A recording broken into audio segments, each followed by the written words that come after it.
Assalamualaikum warahmatullahi wabarakatuh. Bismillahirrahmanirrahim.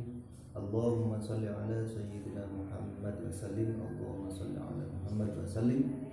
Allahumma salli ala Muhammad wa sallim. Alhamdulillah,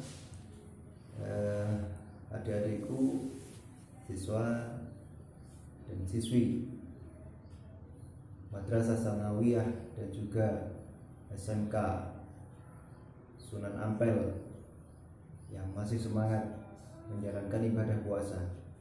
Juga tak lupa kepada santri putra dan putri Pondok Pesantren Raudhatul Quran yang selalu semangat untuk mengaji di bulan Ramadan ini. Alhamdulillahirabbil alamin. Pada kali ini kita membahas tentang thaharah. Apa thaharah itu? Apa yang disebut bersuci itu? Yang disebut bersuci adalah menjalankan suatu perkara yang perkara tersebut tidak sah bila tidak dilakukan ketika kita sholat, seperti menghilangkan najis, istinja atau cebok, wudhu dan mandi, juga tayamum. Adik-adikku sekalian, bersuci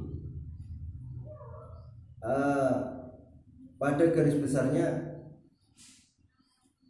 menjadi dua bagian, yaitu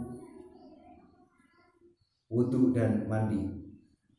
Sedangkan izalatun najis, menghilangkan najis, itu sudah pasti ikut ketika wudhu dan mandi. Adapun yang menjadi bagian, menjadi wasilah, menjadi perantara bagi perbuatan yang disebut bersuci, itu ada tiga macam, ada tiga perantara. Satu, air. Yang kedua, debu. Dan yang ketiga, batu. Ada satu yang jarang terpakai tapi perlu juga disebutkan, yaitu menyamak, atau istilah bahasa Arabnya at-tabghu, menghilangkan najis dengan perkara yang berasa asam atau rasa pahit. Adik-adikku sekalian, sedangkan air ini yang turun dari bumi ataupun yang keluar dari yang turun dari langit ataupun keluar dari bumi, ini semuanya sah untuk dijadikan bersuci, seperti air hujan, air es, salju, atau air embun, juga air sumber, air sumur dan sebagainya. Ini semuanya sah.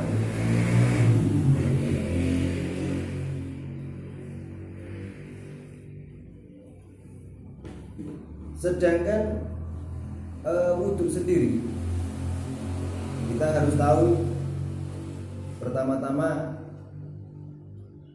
ketika kita membahas thaharah adalah bab najasah atau najis.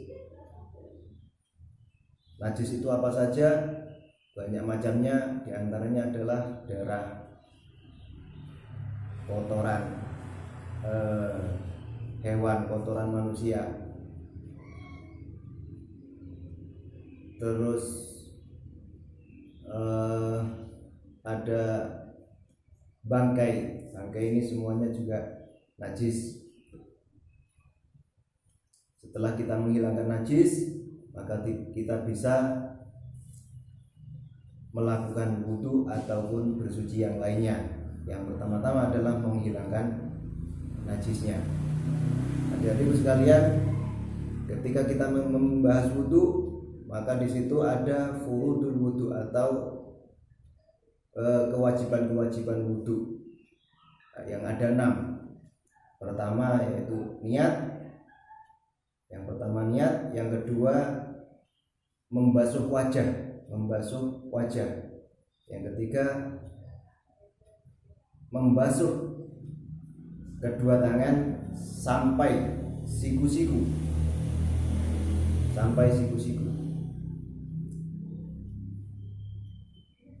Yang keempat mengusap sebagian kepala.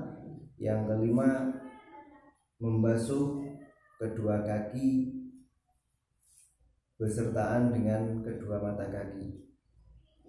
Dan yang keenam yaitu tertib. Jadi semuanya harus urut seperti itu. Harus niat didahulukan, wajah didahulukan, yadaini atau kedua tangan, terus selanjutnya mengusap sebagian kepala, selanjutnya membasuh kedua kaki. Itu harus tertib, tidak boleh dibolak-balik. Ini masalah wudu dan sangat penting sekali, karena kalau wudu kita ini tidak sah, maka sholat kita tidak sah. Membaca Al-Quran kita, menyentuh Al-Quran kita hukumnya haram karena wudunya tidak sah.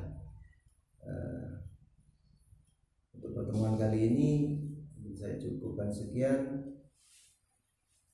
Semangat belajar, semangat menjalankan ibadah di bulan Ramadan ini. Assalamualaikum warahmatullahi wabarakatuh.